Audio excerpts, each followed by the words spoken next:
Apakah setiap mereka yang bersama selalu puas setiap waktunya? Ya enggak.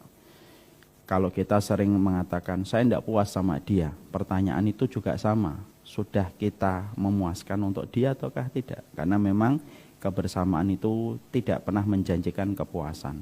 Tetapi pastinya memberikan keberkahan selama niat kita adalah untuk mendapatkan kebaikan yang kita tunai dan kita semi pada kehidupan berikutnya, di mana investasi yang paling indah salah satunya adalah investasi yang saling mencintai semata-mata karena Allah. Kalau sudah mencintai karena Allah ya harus memaklumi, kalau mencintai karena Allah ya harus banyak udurnya, harus banyak komitmen memahaminya daripada menuntutnya. Karena sesungguhnya setan itu terkadang menari-nari di hati kita untuk meniupkan tahrish permusuhan supaya kita selalu memiliki alasan untuk memusuhi dan meninggalkan saudara yang sudah Allah pertemukan kepada kita. Makanya betul kata Fudail bin Iyad, orang itu kalau bertemu pasti karena Allah apabila mereka dalam konteks sama-sama beriman. Dan tidak ada yang memisahkan kecuali karena dosa. Dan dosa itu adalah merupakan hasil dari produksi yang diberikan oleh setan. Maka inilah yang menjadikan kita berdoa karena di dalam kehidupan kita, terutama saya, terutama kita semuanya, kita sudah melewati banyak hal dan banyak momen dan kejadian. Orang yang datang belum tentu bertahan. Maka kita memohon kepada Allah, ya Allah, kalaulah ini merupakan bagian dari hadiah terbaik ketika kita dipersamakan di dalam jalan ini, maka istiqomahkanlah hati kami untuk selalu bersaudara, untuk selalu bersama, dan memiliki kesabaran lebih daripada kekurangan orang yang bersama dengan kita. Karena sesungguhnya persaudaraan itu nikmat dari Allah, yang mana Allah itu mengatakan dengan kata ingatlah, karena besarnya arti kenikmatan ketika kita dibersamakan olehnya bersama dengan orang yang beriman. Makanya inilah yang menjadikan kita semoga berharap Allah itu memberikan keberkahan dalam setiap persaudaraan yang kita peroleh dan kita dapatkan. Semoga Bapak dan Ibu kami kita tetap bertahan untuk saling dibersamakan. Dan semoga kita tetap nanti ujungnya adalah bisa saling mensolati ketika salah satu di antara kita diwafatkan oleh Allah. Kalau nanti di antara kita sudah dibungkus dengan kain kafan, maka sesungguhnya ketika itu terjadi, maka sesungguhnya kita bisa memberikan kesaksian kita kepada Allah bahwasanya ini adalah orang yang kita kenal di dalam kebaikan. Sekali lagi, tidak setiap orang itu bisa bertahan bersama kita sebagaimana kita bisa bertahan untuk setiap orang. Tapi ingat satu, kebersamaan tidak menjanjikan kepuasan, tapi pasti memberikan keberkahan. Kuncinya satu, harus tahu iman kepada hari akhir pada babak kedua kehidupan kita berikutnya. Alhamdulillah tentunya senang sekali kita pada kesempatan hari ini kita berjumpa. Dan ini merupakan salah satu kegembiraan kami ketika murid-murid yang selalu kami sertakan di dalam doa mengalami upgrading di dalam masalah proses ketika mencari ilmu, yaitu adalah ketika salah satunya mendatangi tempatnya guru. Maka kita bersyukur atas nikmat besar yang Allah berikan kepada kita, sebagaimana saya sangat bersyukur diberikan jamaah yang begitu lembut hatinya, mereka begitu mudah untuk mendatangi tempat gurunya, walaupun saya yakin, hakul yakin guru itu juga tidak sempurna dan tetap memiliki banyak kekurangan dan kesalahan. Dan inilah yang menjadikan kita senantiasa bersyukur. Karena sesungguhnya hidup itu pilihannya cuma dua. Hidup itu pilihannya cuma dua. Kalau tidak sabar tanpa tepi, ya bersyukur tanpa tapi. Karena sesungguhnya ada di antara kita yang diuji. Karena hidup selalu silih berganti antara kelapangan dan kesempitan. Sebagaimana antara hujan dan terik matahari, sebagaimana antara siang dan malam. Maka pasti ada episode pada kehidupan kita terkadang diperjumpakan dengan kesulitan, ujian bertubi-tubi, yang terkadang ujian itu tidak pernah kita duga dan tidak pernah kita bayangkan sama sekali sebelumnya. Tiba-tiba datang. Sebagaimana hujan terkadang ada mendungnya, tapi terkadang tidak ada mendung langsung turun hujan. Maka tidak ada sikap yang kita berikan kecuali kita menggenggam hati kita untuk memberi arti. Ya sabarnya itu ya tanpa tepi. Karena sabar itu pada dasarnya terkadang ujungnya bukan di dunia, tapi ujungnya dalam kehidupan di akhirat. Ketika malaikat mengatakan kepada para orang yang sabar, Ya, udkhulul jannah ketika para malaikat itu mengatakan masuklah kalian, selamatlah kalian dengan kesabaran kalian. Salamun alaikum bima sabartum. Kalaupun ada di antara kita yang diberikan kemudahan, semoga kita senantiasa bersyukur. Bersyukur itu tanpa tapi, karena hari ini kuatnya dominasi pemikiran materialisme yang menjadikan kaum muslimin banyak yang memiliki konsep tapi kalau bersyukur. Saya bersyukur kalau sudah memiliki rumah. Saya bersyukur nanti kalau sudah umroh. Saya bersyukur kalau anak saya sudah dapat jodoh. Saya bersyukur kalau nanti saya punya anak. Itu syukur tanpa tapi. Itu syukurnya kaum materialisme yang selalu menyandarkan proses apapun aktivitas itu ada timbal balik yang mereka peroleh. Hidup sama Allah itu nggak bisa memikirkan timbal balik, take and give. Terserah Allah. Makanya ketika kita bersyukur itu ya tanpa tapi. Karena apapun yang kita peroleh pada dasarnya kemudahannya jauh lebih banyak daripada kesulitannya. Dan mari kita mencontoh Nabi Sulaiman. Nabi Sulaiman itu tidak pernah menetapkan tapi ketika bersyukur. Hanya ngelihat semut saja sudah bersyukur kepada Allah. Dan yang menarik syukurnya Nabi Sulaiman diterima oleh Allah. Dan Allah abadikan syukurnya Nabi Sulaiman menjadi sebuah ayat yang tidak ada habisnya.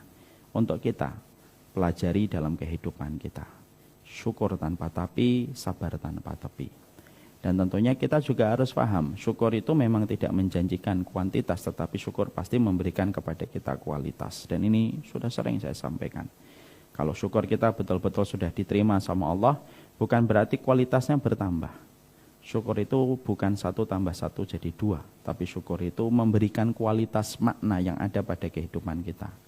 Yang punya mobil kalau bersyukur tidak secara otomatis dia beli jet. Yang punya motor kalau dia bersyukur tidak otomatis dia bisa beli mobil. Saya banyak kenal orang solih hanya punya motor, sampai meninggal dunia pun hanya punya motor. Padahal dohirnya solih, takwa, baik. Ya karena mungkin Allah tidak menambahkan kepadanya kuantitas, karena Allah tahu terkadang ada manusia yang apabila kuantitasnya ditambah itu jadi malah kufur. Makanya akhirnya Allah takar, karena takaran Allah itu tidak pernah tertukar dan takaran Allah tidak pernah meleset.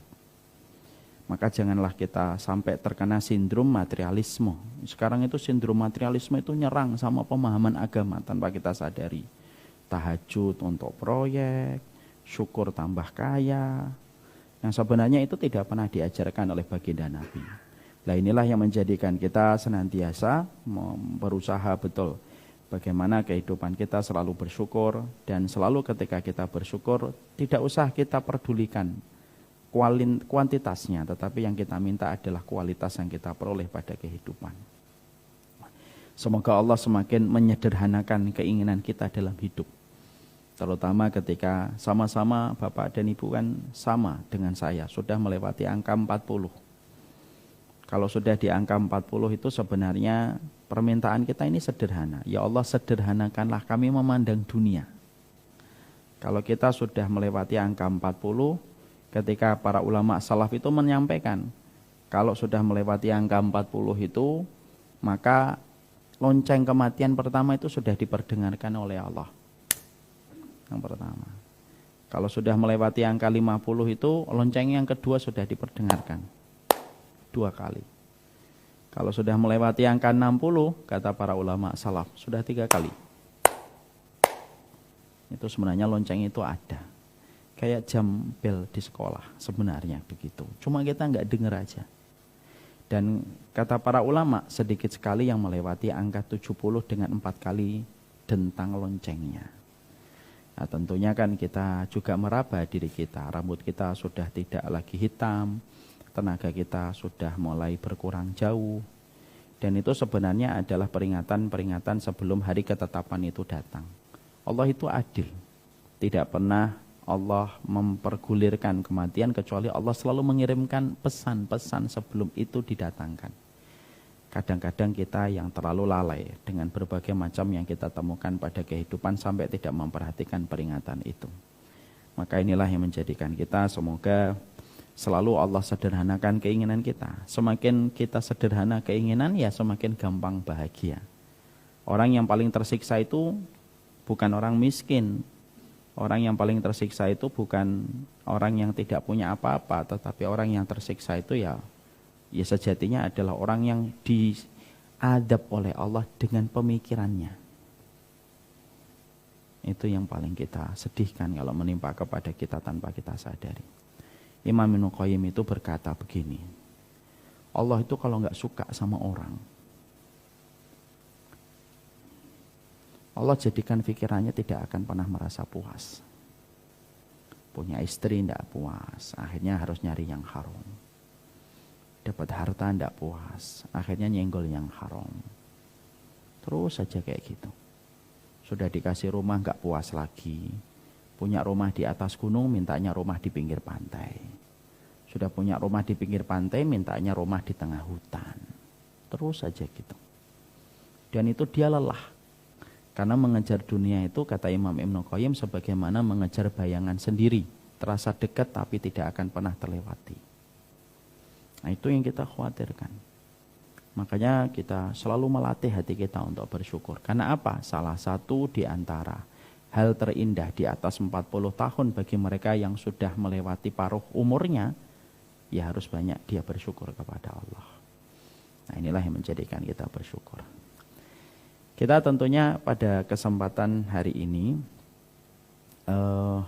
akan menyampaikan mungkin dua cermin. Cermin yang pertama mungkin nasihat dulu, tausiah untuk saya secara khusus. Karena yang paling membutuhkan tausiah itu ya orang yang menyampaikan sendiri. Dan yang kedua nanti mungkin perkenalan dengan Syamila jalan-jalan ke atas. Ya, kita bagi termnya ada dua. Supaya maksimal apa yang nanti akan kita dapatkan dan apa yang kita peroleh. Kita pada kesempatan hari ini akan berbicara hal sederhana aja, basic.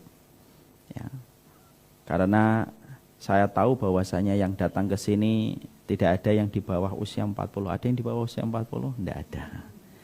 Kelihatan feeling saya benar. Iya. Makanya pada kesempatan hari ini kita akan mencoba untuk mentadaburi nasihat-nasihat indah dari para ulama yang diambilkan dari apa yang disampaikan oleh Allah di dalam wahyunya. Yang tentunya kita butuhkan pada perjalanan kita ketika kita menyelesaikan sisa kehidupan kita. Tentunya kita harus paham, kekuatan kita semakin banyak berkurang. Dan itu juga bisa mengakibatkan komitmen kita juga bisa berkurang kalau kita tidak jaga. Kalau sudah di atas 40, minusnya nambah, plusnya nambah. Kalau sudah di atas 40, pendengarannya sudah nggak bisa mendengar orang teriak. Sakit aja rasanya itu. Makanya sekarang saya 40 ini dengar anak teriak itu Masya Allah gitu. Kekuatan kita juga semakin berkurang. Dan terkadang kalau kita tidak sikapi dengan waspada, tanpa kita sadari komitmen kita kepada kebenaran juga bisa berkurang. Karena sesungguhnya setan itu terkadang lebih banyak menggoda manusia ketika sudah mulai sepuh, karena dia tahu bahwasanya itu merupakan last battle-nya dari pertempuran dia dengan manusia supaya menggagalkan perjalanan manusia menuju kepada Allah. Ya, kecuali hamba-hamba yang Allah rahmati, yang mereka terus menata diri dan menyadari bahwasanya usianya sudah mendekati garis udzur yang akhirnya dia memaksimalkan. Tapi tentunya kita tidak bisa menutup mata berapa banyak orang di atas 40 tetapi justru kemaksiatannya semakin bertubi-tubi. Makanya ada istilah tua-tua keladi. Maka inilah yang menjadikan kita harus memahami apa sih yang harus kita maksimalkan di dalam perjalanan sisa kehidupan kita. Karena kita memiliki dua babak pada apa yang Allah berikan kepada kita. Bapak dan Ibu bisa menyadari enggak betapa indahnya Allah memberikan kepada kita kehidupan itu dua babak. Saya tidak bisa membayangkan kalau kehidupan kita hanya satu babak. Kalau kehidupan kita satu babak sebagaimana yang dipersepsikan kaum agnostik, sebagaimana yang dipersepsikan kaum sosialis gitu. Wah, babak belur banget kalau hidup itu hanya satu kali. Kalau saya berpisah dengan orang tua tidak ada harapan berjumpa. Kalau saya didolimi tidak ada harapan untuk mendapatkan keadilan. Kalau saya mendapatkan sakit, ya tidak ada lagi balasan atas rasa sakit yang saya berikan dan hidup terasa sangat tidak adil. Kalau hidup itu hanya sekali. Makanya fatal itu kalau ada orang yang sampai membesarkan slogan YOLO, you only lives once. Gimana itu? Logika kita itu tidak masuk. Makanya akhirnya kita juga mendapati selaras pada kehidupan sehari-hari. Hari ini kita jumpai banyak pertandingan itu dibuka dan dipertandingan dalam 2 babak karena lebih terasa keadilannya. Main pingpong, main badminton, bahkan Piala Champion itu ada 2 leg, ada leg 1, leg 2. Karena pada dasarnya itu memang terasa lebih adil. Dan itulah adilnya Allah. Bahwasanya membuat kehidupan kita itu bukan hanya 1 babak, tapi ada babak berikutnya. Dan babak berikutnya itu bukan akhir, tetapi justru awal dari perjalanan kehidupan kita sejatinya. Maka inilah yang menjadikan akhirnya kita penting sekali. Karena kehidupan kita dimulai dari babak yang akan kita mulai kembali. Maka sesungguhnya kita harus memaknai apa yang harus kita berikan pada sisa kehidupan kita yang mungkin tidak lama lagi. Ya, karena hari ini semakin kita mengetahui, kata Rasulullah, semakin kamu mendekati akhir zaman, semakin kamu akan temukan banyak orang mati mendadak. Mautul fuj'ah namanya. Mautul fuj'ah itu kalau bahasa hadisnya, mautul fuj'ah itu artinya kamu akan temukan orang banyak mati mendadak. Dan mereka meninggalnya tidak sampai di umur 60 tahun. Maka yang kita harus pahami itu adalah yang pertama, sebelum kita membahas apa yang harus kita lakukan pada sisa kehidupan kita, supaya mengkuatkan perjalanan kita di tengah melemahnya mata kita, di tengah melemahnya pendengaran kita, di tengah melemahnya berbagai macam komponen pada tubuh kita, maka kita bicara dulu bagaimana sih makna kehidupan itu dan umur yang kita dapatkan hari ini. Karena sesungguhnya dengan kita memiliki makna akan lahir narasi, dan narasi itu bisa menjadi kurikulum yang baik pada kehidupan. Saya kagum sekali dengan pernyataannya Fudail bin Iyad. Bapak dan Ibu harus tahu ya, Fudail bin Iyad ulama besar. Hidup setelah masa para sahabat Nabi. Fudail bin Iyad itu perkataannya selalu bernas. Nusuk ke dalam hati kita. Fudail bin Iyad itu pernah ketemu seseorang yang lebih tua dari beliau dengan nampak ubannya, keriput wajahnya. Lalu pada saat itu Fudail bin Iyad nanya, "Kam umruk? Umurmu itu berapa sih?" Lalu orang tua itu menjawab, "Umri situna sanatan." Umur saya 60 tahun. Yang menarik itu komentar yang disampaikan Fudail bin Iyad. Situna sanatan tasiru ilallah wa yushik an tablugha fihi. Kata Fudail bin Iyad itu adalah, Masya Allah ya, kamu berarti telah memiliki waktu 60 tahun berjalan menuju kepada Allah. Dan sebentar lagi perjalanan kamu nyampe. Kalau kita membedah kalimat bernas yang disampaikan oleh Fudail bin Iyad ini kan memiliki makna yang sangat menyentuh hati kita. Umur itu bukan masalah deretan angka yang berkurang setiap tahun. Tapi ternyata seorang Fudail bin Iyad itu mendefinisikan bahwasanya umur itu perjalanan kita menuju kepada Allah. Mau kita suka, mau tidak kita suka. Dalam bahasa Arabnya, sya'am aba. Kamu suka atau enggak suka, kamu itu jalan menuju kepada Allah. Mau kamu itu tergelam dengan syahwat, mau tidak tenggelam dengan syahwat, ya kamu itu yang menuju kepada Allah. Dan perjalanan itu merupakan perjalanan yang pasti nyampe. Perjalanan di dunia bisa jadi tidak nyampe. Ada satu keluarga menghadiri pernikahan, berangkat dalam kondisi senang dan tertawa, tapi perjalanan mereka tidak nyampe ke tempat acara pernikahan. Ada satu kejadian yang saya pernah tahu, ada orang meninggal dunia di Jakarta, di Bekasi, dibawa ke rumah melalui ambulan dengan patwal, tapi mobil yang mengikutinya tabrakan di Cirebon dan akhirnya meninggal dunia. Akhirnya 2 mayat yang harus diantarkan ke Kudus. Itu perjalanan di dunia. Bisa jadi perjalanan itu ada kemungkinan besar tidak nyampe. Tapi perjalanan kepada Allah itu perjalanan yang sejatinya pasti nyampe. Kamu bertakwa akan melihat Allah, berhadapan dengan Allah. Kamu tidak bertakwa pun akan berhadapan dengan Allah. Kamu solih akan berhadapan dengan Allah, kamu tidak solih pun akan berhadapan dengan Allah. Itulah yang disebut dengan kalimat yang sangat luar biasa di dalam bahasa Arab. Sya'am abba, mau suka atau enggak suka, kamu pasti ketemu Allah. Nah inilah yang menjadikan kita, setelah kita memahami apa yang disampaikan oleh Fudail bin Iyad, maka kita harus paham, kita ini sedang berjalan menuju kepada Allah. Saya 42 menuju 43. Maka sesungguhnya saya berjalan menuju kepada Allah. Bapak dan ibu dengan umurnya masing-masing berjalan menuju kepada Allah. Dan tentunya perjalanan ini akan nyampe. Yang kita tentunya khawatirkan bukan kapan nyampenya, tapi yang kita khawatirkan adalah apa yang harus kita persiapkan sebelum pertemuan itu akan datang. Sebelum perjumpaan itu akan kita peroleh. Karena kita sudah memiliki sebuah garansi dan jaminan tidak ada yang tidak ketemu sama Allah.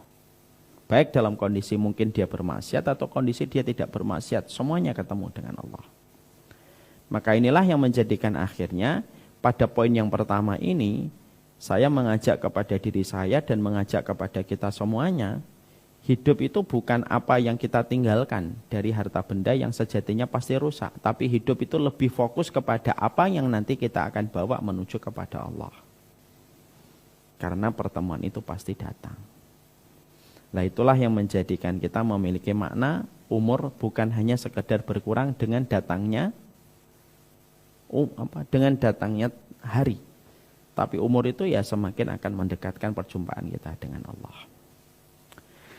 Setelah kita mengetahui bahwasanya definisi makna umur itu sebagaimana yang disampaikan oleh Fudail bin Iyad, ya masing-masing nanti kita pulang dengan membawa sebuah narasi. Berarti saya sekarang berjalan menuju kepada Allah dan perjalanan ini akan nyampe. Lalu poin berikutnya yang paling penting adalah lalu apa yang harus menjadi perhatian kita di tengah sisa kehidupan kita ketika usia tidak lagi efektif dengan semangat yang tinggi dan fisik yang kuat untuk melakukan persiapan kita. Kalau masih muda, hafalan masih bisa digenjot. Kalau kita masih muda, mungkin berbagai macam perkara bisa kita buru dan masih bisa kita kejar. Tapi jujur bahwasanya ketika kita sudah melewati paruh baya dengan umur yang telah kita lewati, ketika di atas usia 40 sampai Allah saja mengkhususkan kata 40 di dalam Al-Quran, berarti memang kita betul-betul dalam kondisi sudah harus waspada. Ibarat lampu merah, kita sudah kuning. Sehingga yang paling penting adalah apa yang menjadi prioritas kita di dalam mempersiapkan sisa kehidupan kita. Supaya perjumpaan itu tidak menjadi perjumpaan yang merugikan dan menakutkan bagi orang semacam kita. Karena tidak setiap orang yang berjumpa dengan Allah itu memiliki sebuah kegembiraan dan sukacita. Ketika dia takut menghadapi sebuah kematian. Karena kematian itu pintu yang memperjumpakan dengan Allah. Maka para ulama lalu menerangkan kepada kita. Dan ini merupakan nasihat untuk kita semuanya, tak terkecuali kami. Apa yang perlu kita harus persiapkan di dalam persiapan kita ketika usia yang sudah tidak lagi muda, supaya memaksimalkan perjumpaan dan pertemuan yang nanti kita selenggarakan ketika berjumpa dengan Allah. Setidaknya ada beberapa poin yang menjadi perhatian, dan supaya poin-poin ini bisa menjadi kurikulum pada sisa kehidupan kita yang paling penting. Ya, maka para ulama menerangkan. Yang pertama adalah memperbaiki cara pandang kita memandang kematian. Ini penting.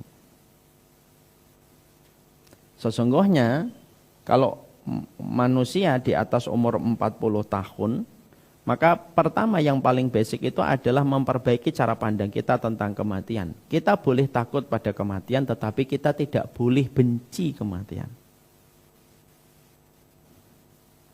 Banyak enggak teman-teman kita dengan usia yang bertambah, malam tidak bisa tidur, karena bayangan kematian itu dekat.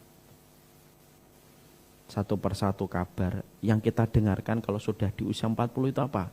Kabarnya tidak lagi sebagaimana kabar ketika kita di usia 20 tahun. Kalau 20 tahun, saat itu BlackBerry masuk, mungkin handphone lah masuk, oh ini nikah. Oh teman kita sudah dapat pekerjaan di Pertamina. Oh teman kita kerja di Medco. Beritanya menggembirakan. Kalau di atas usia 25, beritanya sudah mulai bergeser. Oh, teman kita sudah punya anak. 30 tahun kita diberitahu kabar. Oh, teman kita anaknya sudah masuk SD. Oh, anaknya sudah hafal 2 juz. Oh, anaknya sudah mendapatkan trofi matematika. Tapi jujur, ketika kita sudah di Asia 40 tahun, berita yang sering kita dengar adalah berita teman kita pecah pembuluh otaknya. Naudzubillahi min dzalik, nasallallahu alaihi. Teman kita kena stroke, teman kita masuk UGD, teman kita masuk ICU, teman kita meninggal dunia. Yang ternyata kadang-kadang itu membuat cara pandang manusia ketika memandang kematian itu begitu menakutkan. Kalau takut masih wajar, tapi kalau sudah benci itu dosa besar. Saya ulang kembali. Kalau takut pada kematian itu masih wajar, tapi kalau sudah benci pada kematian itu sudah menjadi dosa besar. Makanya akhirnya mari kita memahami dulu makna kematian itu supaya kita tercipta sebuah pola pikir yang positif memandang kematian itu sendiri. Memang kematian itu ada sakaratul mautnya. Sakaratul maut itu perkara yang berat. Tidak ada rasa sakit melebihi sakit yang didapatkan manusia ketika pada waktu sakaratul maut. Iya, kita sepakat itu. Tapi kan kita harus yakin kita punya Allah. Makanya yang kita harus pahami adalah kita harus memahami dari sudut pandang insight yang disampaikan oleh Rasulullah.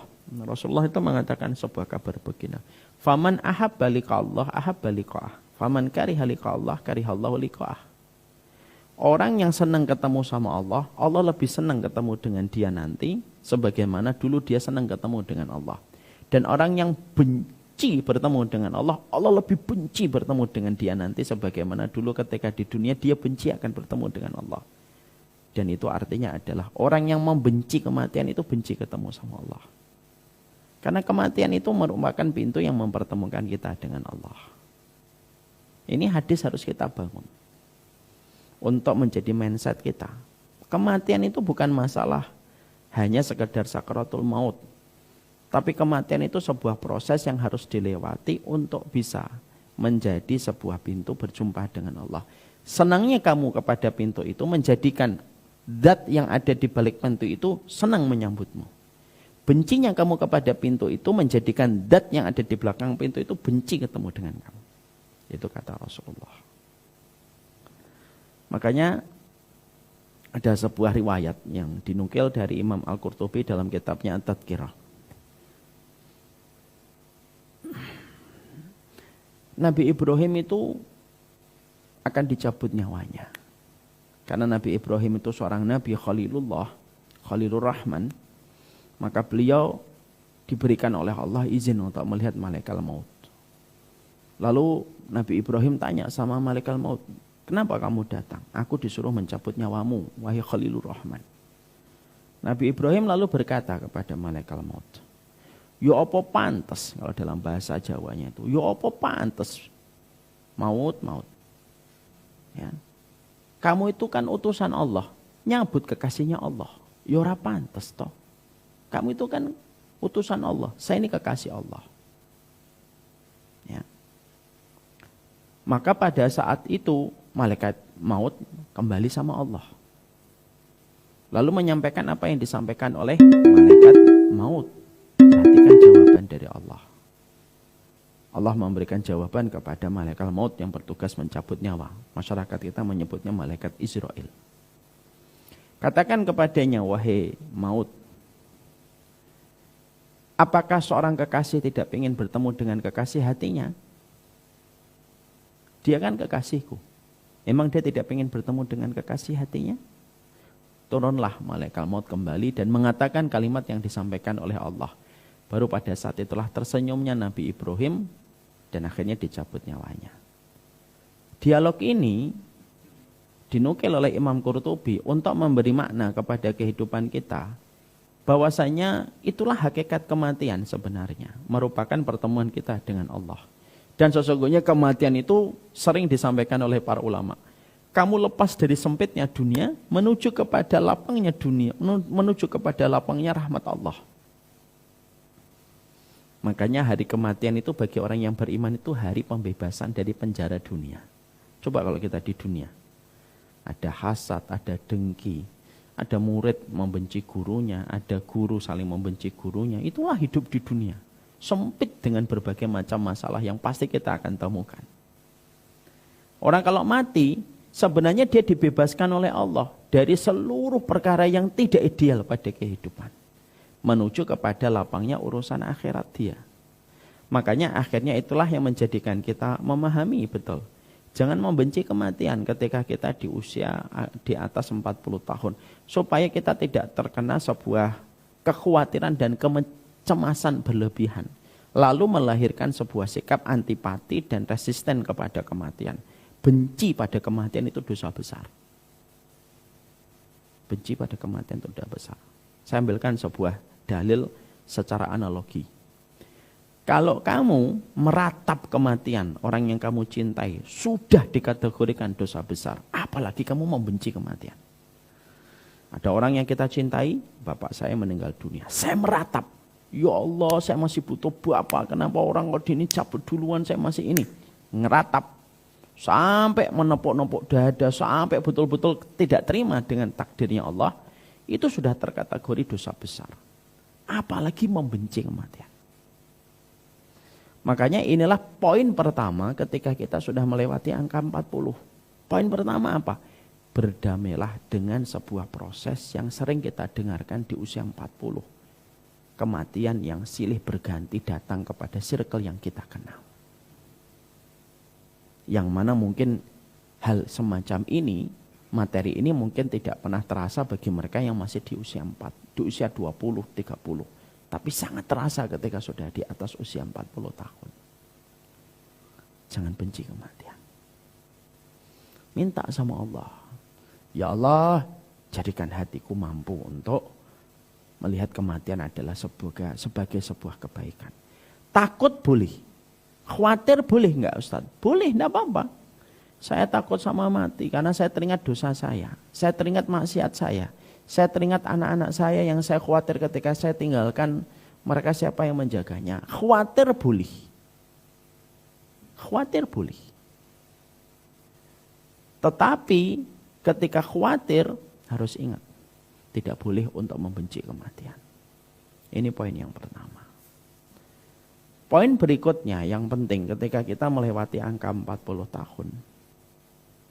Yaitu dikatakan oleh para ulama, tarkul ishtighal bil makhluk wa tarkis ilal khaliq.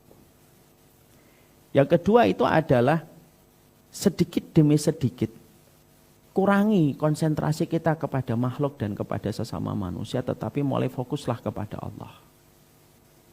Pilih orang terbaik yang menurutmu baik dalam pusaran keimanan kamu, maka tinggalkan selain dari apa yang sudah kamu pilih. Karena apa? Berkumpul dengan manusia itu terkadang menjadi penyakit. Dan obatnya satu, kembali sama Allah. Mengurangi beberapa interaksi yang tidak kita butuhkan pada kehidupan itu bisa menghindarkan kita dari berbagai macam perkara yang merugikan kita dalam kehidupan di akhirat. Karena afwan, Imam Ibn Rajab itu mengatakan, semakin kamu bertambah umurmu, semakin kurangi interaksi sosialmu di dalam pergaulan yang berlebihan. Bukan tidak boleh ya, boleh bergaul tetap wajib, terutama kepada orang yang beriman dan taat kepada Allah. Tapi jangan sampai ketika kita bergaul itu melampaui batas. Karena pergaulan yang melampaui batas itu kayak gula yang terlalu banyak direspon sama tubuh. Maaf ya Bapak dan Ibu, berapa banyak orang baik rusak gara-gara masalah pergaulan. Ya. Berapa banyak orang yang asalnya tidak berjudi, kenal dengan circle berjudi, yang asalnya mungkin dia yang ngelihat doang, tapi lama-lama juga dia berjudi. Makanya akhirnya perkataan para ulama itu mengatakan kalau sudah di atas 40 kamu itu sebenarnya sudah menemukan peresan orang yang menurut kamu baik. Pertahankan aja itu. Kamu tidak dituntut untuk dicintai banyak orang dan kamu tidak dituntut untuk mencintai setiap orang. Kita kan tidak dituntut oleh Allah mencintai semua manusia, enggak. Merahmati, memberikan kasih sayang, iya kepada setiap orang. Tapi mencintai setiap orang itu kita enggak bisa. Segede apa hati kita, lalu mengatakan hidup itu kayak mencintai setiap orang, enggak bisa mencintai orang itu. Karena hati kita ini terbatas. Fokus kepada circle yang sudah kamu pilih, yang menurut kamu komposisi teman-teman kamu sebagaimana gizi, yang setiap pertemuan dengan mereka menambah ketaatan kamu, dan merekalah yang sabar dengan kekurangan dirimu. Fokus di situ. Dan mulai ditinggalkan satu persatu pergaulan-pergaulan yang menurut kamu di dalam basic hatimu itu kamu tahu ini tidak ada kebaikannya. Bukan memusuhi, bukan mengingkari, tapi menjaga jarak. Supaya kita tidak terseret kepada hal yang tidak bermanfaat. Masya Allah ya. Itu mulai dikurangi. Makanya akhirnya saya juga ketika membaca itu, oh iya ya. Terlebih lagi saya orangnya kan agak introvert, ambivert, pas lah. Dosa banyak-banyak memang ketemu orang. Makanya maaf ya, butuh berapa orang sih kita bisa mendapatkan syafaat dari teman? Butuh berapa orang Pak? Ada yang tahu? Kita ini supaya bisa mendapatkan syafaat ketika kita mati, supaya bisa mendapatkan syafaat kita butuh berapa orang? 40 orang. Yang kata Rasulullah bahwasanya man shalla alaihil janazah arba'una rajulan la yusyrikuna billah illa syafa'ahumullah. Kalau ada orang meninggal dunia disolati sama 40 orang yang solih, yang mereka tidak berbuat syirik, 40 orang solih itu sudah memberikan syafaat bagi orang yang disolati. Kenapa yang disebut 40? Kenapa enggak 100? Kenapa enggak tidak 200? Karena Allah itu tahu, semakin kita bertambah umur, semakin kita itu semakin selektif di dalam memilih teman. Ya atau tidak? Karena bisa jadi ada teman yang cocok dengan kita di SMP, sekarang kita enggak cocok. Bukan kita merasa lebih baik, enggak. Ya memang frekuensinya sudah enggak ketemu, gitu aja. Makanya akhirnya fokus kepada apa yang sudah kita miliki. Kalau bisa 40 orang itu yang betul-betul kita tahu kebaikannya, kesolihannya. Yang kita bisa bayangkan, kalau saya mati insya Allah dia datang. Kalau saya mati ini 40 orang itu insya Allah datang.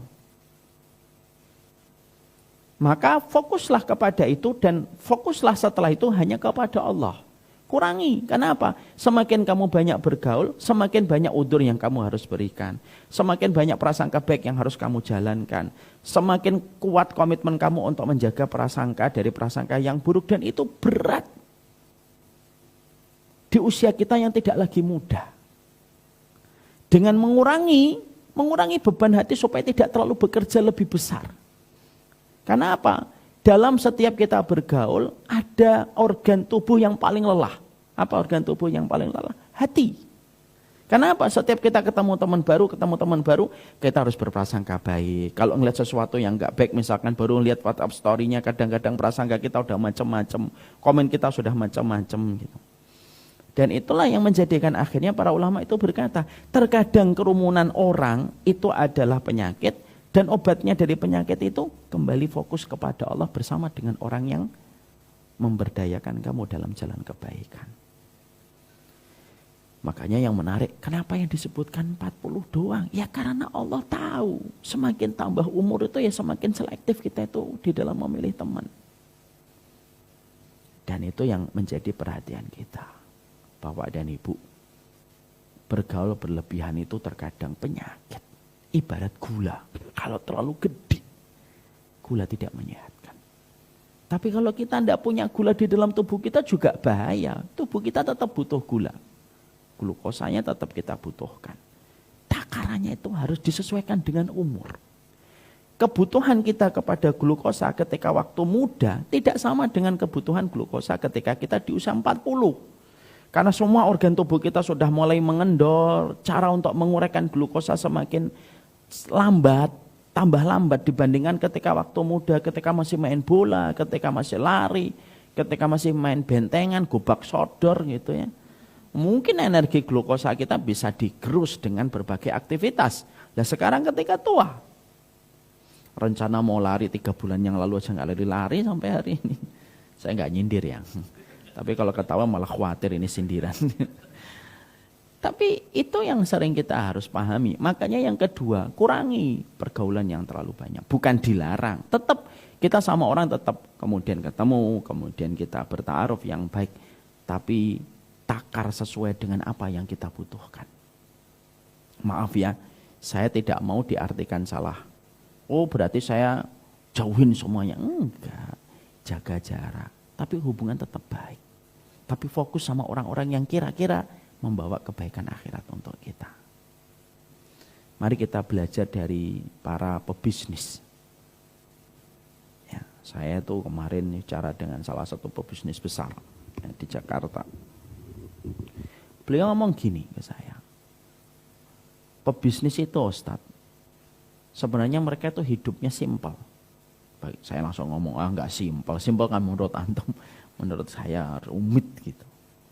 Tapi enggak apa-apa, apa simpel menurut Bapak gitu. Iya, pebisnis itu simpel. Dia kalau dia sudah menjalankan bisnis itu, dia tidak mau berurusan dengan sesuatu yang merusak bisnisnya. Harus dia berkata, kadang-kadang kita tuh bisa putus hubungan dengan seseorang Ustaz. Ketika kita tahu orang ini bisa merusak bisnis saya. Saya bilang, itulah rumitnya Bapak. Walaupun Bapak katakan itu sederhana. Simple. Bagi saya enggak simple. Tapi ketika saya pulang dari restoran itu sama beliau, saya mikir, oh Masya Allah ya, kita ini kan sama pebisnis sama Allah. Kalau seorang pebisnis aja berani untuk memutuskan mata rantai persahabatan hanya untuk menjaga kerajaan bisnisnya, supaya tidak terganggu dan tidak terkena masalah hukum. Loh, apalagi kita ini kan pebisnis menuju kepada kehidupan babak yang kedua. Dan tentunya kita harus siap, mana sih perkara-perkara yang bisa merusak bisnis kita pada kehidupan kita pada babak yang kedua, itu kan juga penting harus kita lakukan. Nah, dan itulah yang menjadikan kita semakin memahami. Perkataan para ulama salaf itu perkataan gampang dipahami, apalagi kalau kita kaitkan dengan kehidupan sehari-hari. Itu yang kedua. Yang ketiga, kata para ulama. Yang ketiga itu adalah, kalau sudah di atas 40 tahun, maka hidupkan prasangka baik kita sama Allah.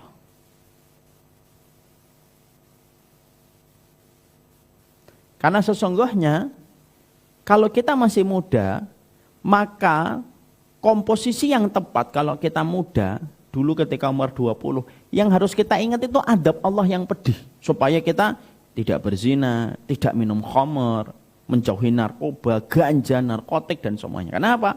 Karena memikirkan punishment itu bisa mendidik di kedisiplinan. Orang itu kalau takut SOP oleh bagian HRD tentunya akan disiplin.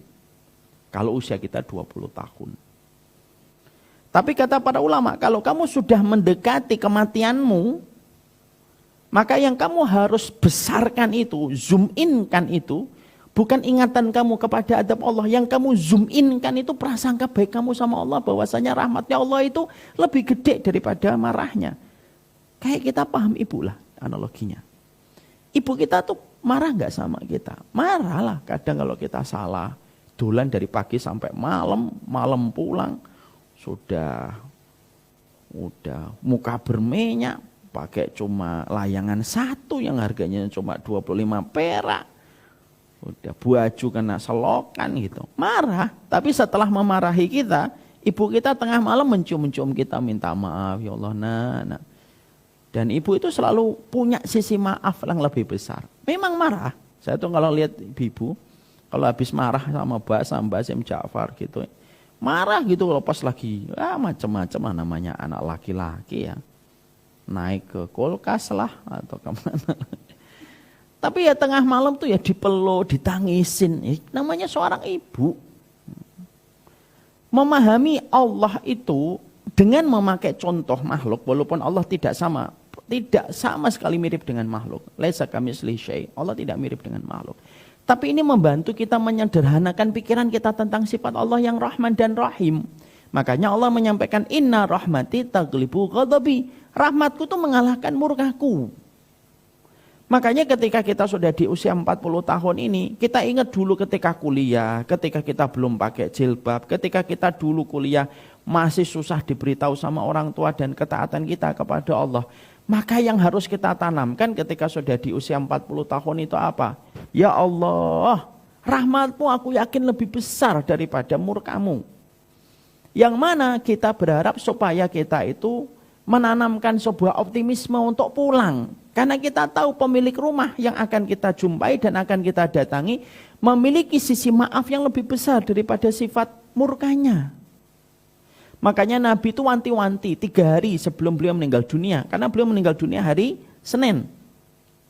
Hari Jumatnya Rasulullah SAW itu mengatakan satu hadis monumental dan ini dapat dibilang menjadi final message-nya Rasulullah. Salah satu final message-nya Rasulullah itu tentang jangan membangun kuburan di atas masjid. Itu termasuk final message-nya Rasulullah. Termasuk deretan final message-nya Rasulullah itu apa? La yamutanna ahadukum illa wa huwa yuhsinu dhanna billah. Jangan sekali-kali kamu mati kecuali kamu berprasangka baik sama Allah. Jadi kita boleh ingat dosa saya dosanya banyak Ustaz Muda. Ya Allah, siapa sih dari kita yang gak berlaku dosa? Saya seorang yang tidak wajib ingat dosa banyak kok. Kita ini pendosa. Karena memang Allah menetapkan kehidupan di dunia bagi kehidupan manusia itu memang lekat dengan dosa. Tapi ketika kita sudah di usia 40, jangan mikirin adab terus. Takutnya kita malah putus harapan. Udahlah sekalian, maksiat saya sudah banyak kok. Gak gitu. Nabi itu memberikan penawar dengan komposisi yang indah. Kalau memang dosamu banyak dan kamu sudah mendekati akhir kehidupanmu, perbaiki prasangkamu bahwasanya kamu itu insya Allah diampuni oleh Allah. Tentunya prasangka itu diikuti dengan sebuah komitmen untuk berubah sesuai dengan pertolongan Allah kepada kita. Ada kisah dari Abdullah bin Mas'ud. Ada anak muda dijenguk sama Nabi Muhammad sallallahu alaihi wasallam. Lalu sakitnya sudah berat. Sudah di gerbang menuju sakaratul maut. Tapi masih bisa ngobrol. Ditanya sama Nabi, "Ma wajadta? Apa yang kamu peroleh? Apa yang kamu rasakan?" "Ya Rasul, aku ingat dosaku. Tapi aku ingat rahmat Rabbku yang begitu besar. Aku takut dengan dosaku, tapi aku berharap sama rahmat Rabbku yang begitu besar." Perhatikan komentarnya Rasulullah setelah pulang dari anak muda ini. Rasulullah bersabda, pemuda itu diamankan oleh Allah dari apa yang dia takutkan dan diberikan harapan dia untuk meraih rahmat. Jadi menanamkan sifat rojaknya kita berharap sama Allah itu penting sekali. Makanya maaf ya Bapak Ibu, nanti kalau satu waktu, yang ini pasti kita akan temukan. Satu waktu di antara kita akan mengiringi kematian pasangan kita. Maka salah satu yang harus kita bisikkan ke telinganya dia itu apa? Kamu ini orang baik. Pulang kepada Allah yang rahmatnya lebih gede daripada murkanya. Jangan diingatkan dosanya. Jangan diingatkan kemaksiatannya. Tuh kan, kamu sih jadi istri sering bantah-bantah saya kan. Sekarang ngerasain kan, coba kalau kamu dari dulu nggak gitu. Makanya ketika saya tuh tahu hadis itu, makanya ketika bisa saya tuh berdoa sama Allah gitu. Dan alhamdulillah menerima sekali. Saat ketika Bapak jatuh, habis jalan pagi bersama dengan saya, saling ketawa-ketawa, mandi jatuh. Terus bawa ke UGD dalam Bapak dalam kondisi kejang. Saya tuh berdoa, ya Allah berikan saya kesempatan ngobrol sebentar. Dan Allah izinkan beliau dari UGD keluar ke kamar biasa dengan izin Allah. Walaupun akhirnya masuk UGD kembali dan akhirnya saya bawa keluar dan pulang untuk akhirnya meninggal dunia.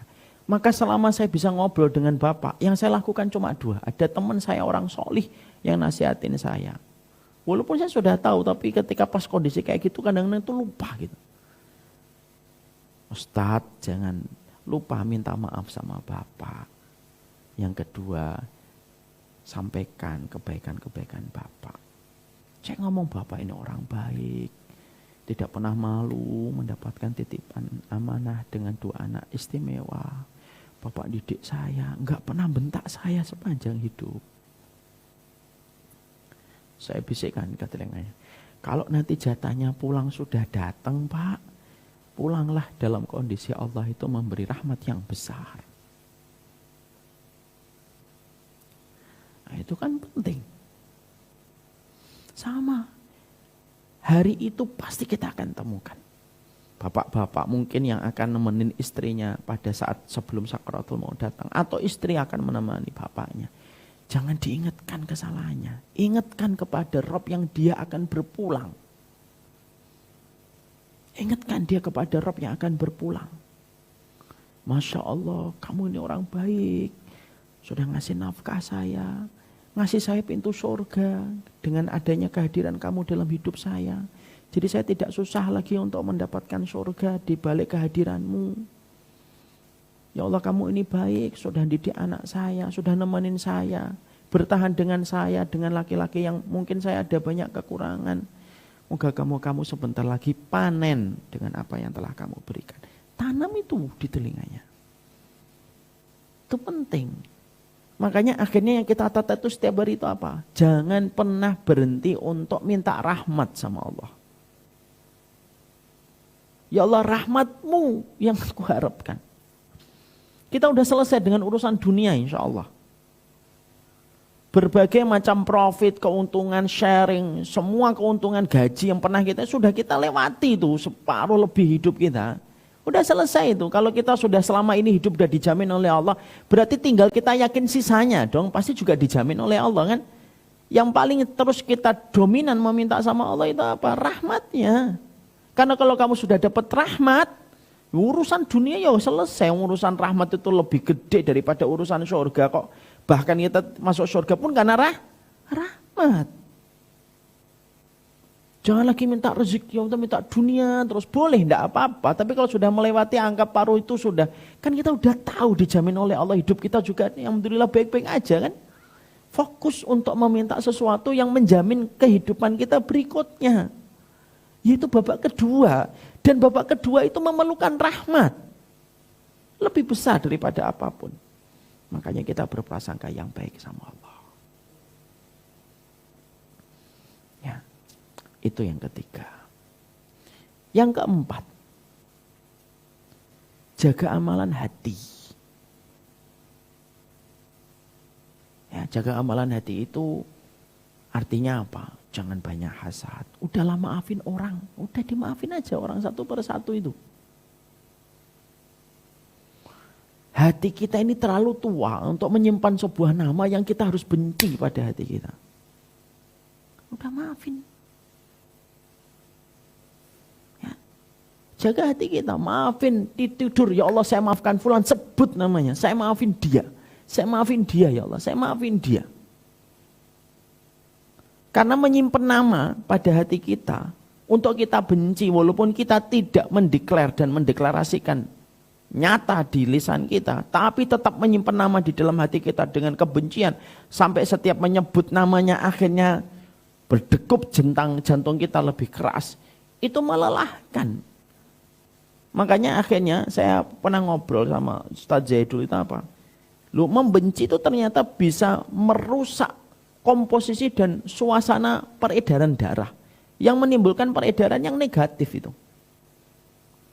Makanya saya beberapa waktu terakhir ini sering menyampaikan pintu surga itu ada 8. 1 pintu sholat, pintu puasa, pintu sedekah, pintu jihad, pintu aiman, pintu ridho, pintu taubat, pintu memaafkan.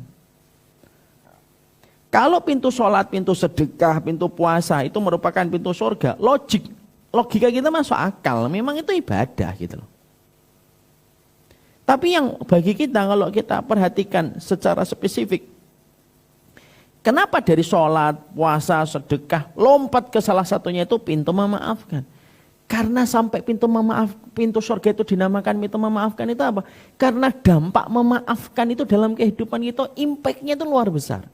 Makanya orang berat sekarang mengatakan apa? Memaafkan itu bukan untuk dia, tapi untuk kebaikan hidup kita sebenarnya. Makanya akhirnya itu salah satunya. Maafin orang. Toh dia nanti juga berhadapan dengan Allah. Kalau dia tidak bertobat pun dia berhadapan dengan Allah. Ngapain mengurus sesuatu yang sifatnya sudah diatur oleh Allah dalam pengadilan yang sangat adil. Lalu kita menambah dengan menyimpan nama di dalam hati kita.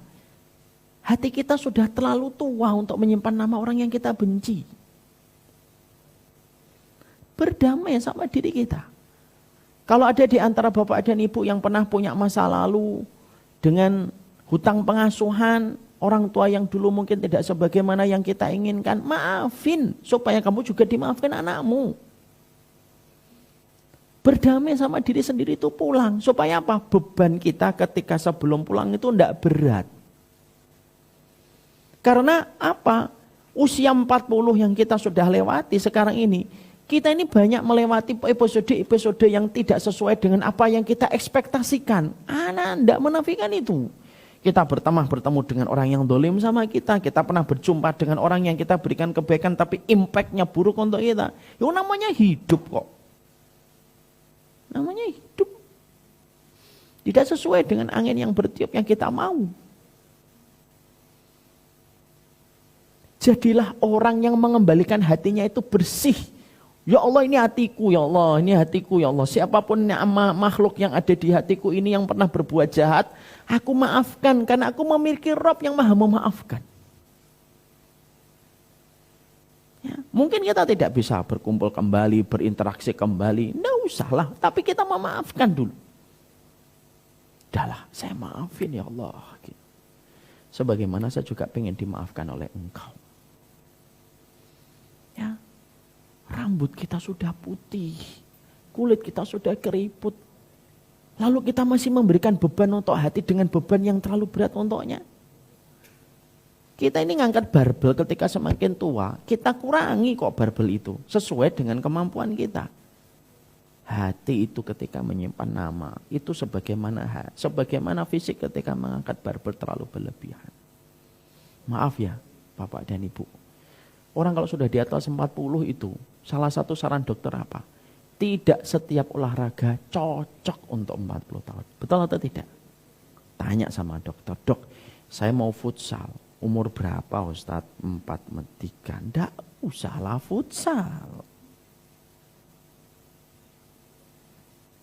Bahkan kemarin saya ngobrol lagi, lari juga nggak usah Ustadz. Lari itu naik turunnya cepat. Terus apa? Lari apa jalan aja. Masya Allah ya. Olahraga yang orang mengatakan baik, bisa mengeluarkan keringat, itu pun kalau sudah di atas 40 dipilih olahraganya. Makanya akhirnya olahraga kita itu apa Pak? Bukan main bola, melihat final pertandingan bola. Ya karena pada dasarnya gitu. Lah kalau kamu tahu bahwasanya anggota tubuhmu itu sudah tidak cocok dengan banyak permainan, karena ritmenya tubuh kamu sudah berubah, jam biologisnya berubah, komposisinya sudah berubah, ketahanannya sudah berubah. Loh kamu masih paksa hatimu untuk membenci seseorang dengan beban berat? Kamu kasihan sama tubuhmu tapi kamu gak kasihan sama hatimu.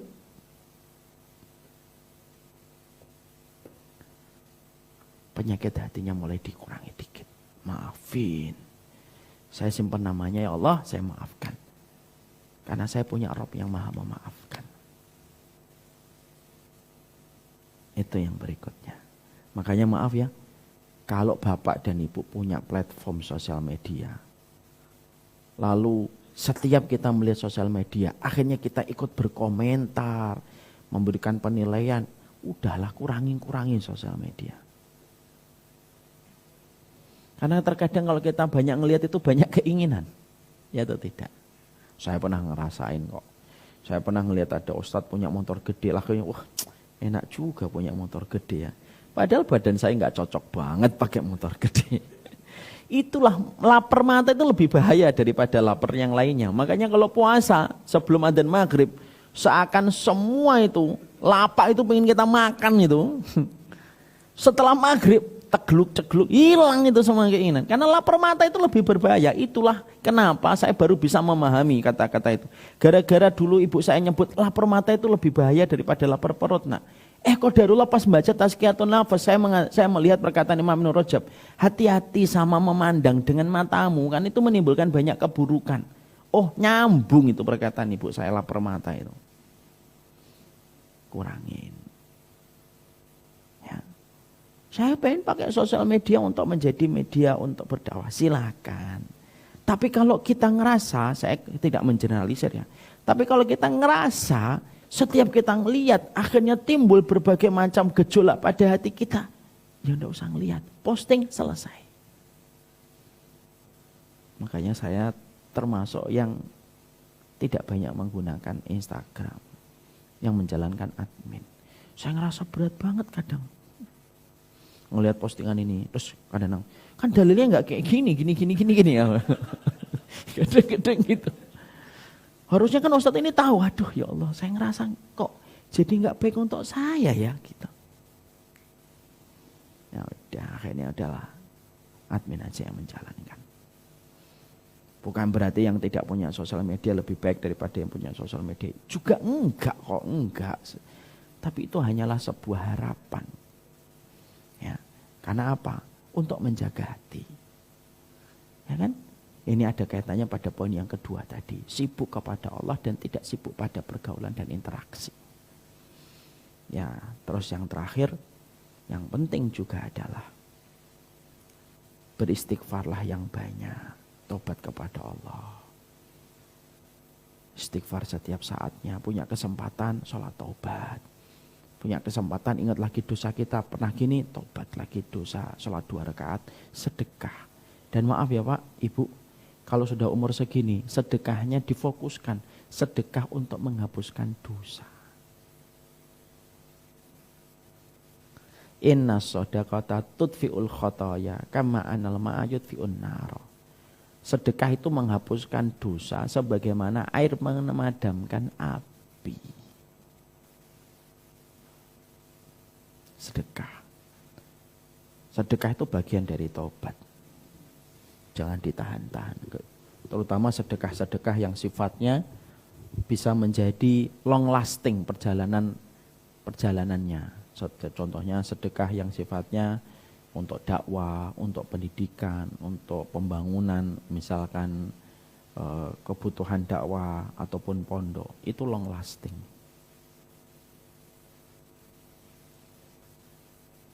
Dan termasuk yang juga kita harus minta untuk ampunan itu apa? Mintalah ampunan kepada Allah.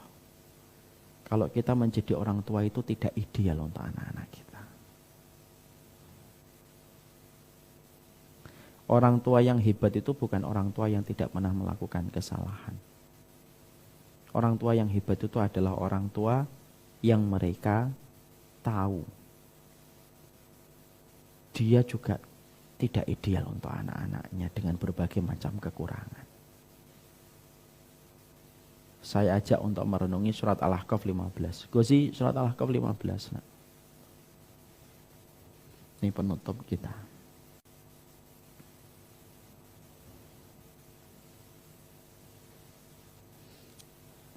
Setelahnya nak. Wa aslih li fi dzurriyyati inni tubtu ilaika wa inni minal muslimin. Itu kurang ayatnya.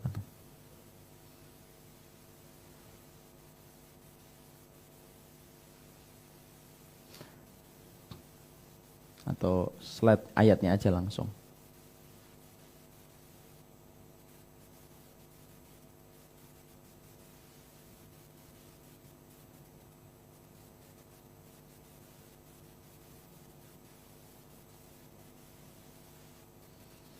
Artinya Allah menyebutkan kepada kita, ya, di dalam ayat ini ayatnya kurang, dia terpotong.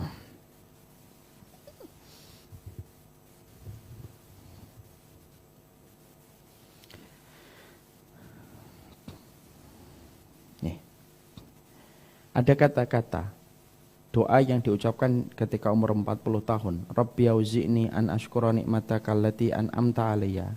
Ya Allah, aku bersyukur atas nikmat yang telah Engkau berikan kepadaku. Karena kita sudah 40 ini kan berapa banyak kebaikan yang sudah Allah berikan kepada kita. Bapak yang dulunya enggak punya mobil, sekarang punya mobil. Dulu saya enggak punya mobil, sekarang punya mobil. Dulu enggak punya rumah, sekarang punya rumah. Dulu enggak punya anak. Kita syukur. Dan kebaikan yang sudah diberikan kepada orang tua kita. Wa an amala shalihan tardoh. Dan kita bisa berbuat amal soleh sampai hari ini kita beriman itu kalau bukan Allah, siapa yang memberikan? Maka perhatikan, jadikan spotlight ini nih. Wa aslih li fi dzurriyyati inni tubtu ilaika. Perbaikilah keturunanku ya Allah, dan sesungguhnya saya bertaubat. Yang menarik untuk menjadi fokus perhatian. Setelah kata perbaikilah keturunanku, kita langsung memohon sama Allah, saya taubat. Para ulama itu mengatakan tobat di sini dalam dua konteks, tobat sama Allah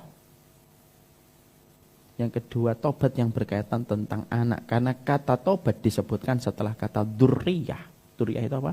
Keturunan. Minta maaf sama anak. Peluk anak. Ngomong maaf ya anak, Abi ini gak baik. Masih banyak kekurangannya. Semoga kamu memaafkan. Setelah kita tobat sama Allah. Kadang-kadang apa yang kita temukan masalah sama anak itu ya karena kita yang gak bertobat sama Allah kan gitu. Jadi orang tua kan tidak menjadikan kita maksum. Banyak perbuatan kita salah. Ngomong sama anak begini dan ini, tapi kita mengerjakan. Tobat sama Allah. Karena apa? Karena bisa jadi, mungkin kita bisa jadi ada tipe manusia yang tidak banyak dosa sama orang, tapi dosanya banyak sama anak. Dan kita harus ingat sebuah kaidah sederhana. Orang yang paling dekat dengan kita adalah orang yang paling banyak melakukan kesalahan. Siapa yang dekat dengan anak kita? Ya kita. Berarti kita mungkin adalah orang yang paling banyak melakukan kesalahan. Tobat. Ya Allah, saya tobat selama perjalanan hidup saya. Setelah itu apa? Ya Allah, anak-anakku maafin Abi ya. Maafin Mama, maafin Umi. Tobat. Anak kita kalau mendapati ketulusan hati orang tua, hatinya akan terbuka. Dan itu akan menjadi sebuah memori yang sangat indah di hati dan pikiran mereka. Dan itu akan membantu mereka untuk mudah birrul walidain sama kita. Makanya saya sering ngomong kan, jadilah orang tua yang menciptakan memori indah. Supaya anak kita itu mudah birrul walidain kepada kita di masa tua. Jangan pernah menjadi orang tua yang akan menjadikan anak kita susah birrul walidain sama kita. Ada anak itu kadang-kadang susah birrul walidain sama orang tuanya. Bukan salah anak. Ya karena memori yang diberikan bapaknya dan ibunya itu tidak seindah yang dia bayangkan. Dan moga-moga itu tidak ada pada kehidupan kita. Kalaupun ada, tobat sama Allah. Sallallahu ala nabiyina Muhammad walhamdulillahirabbil alamin.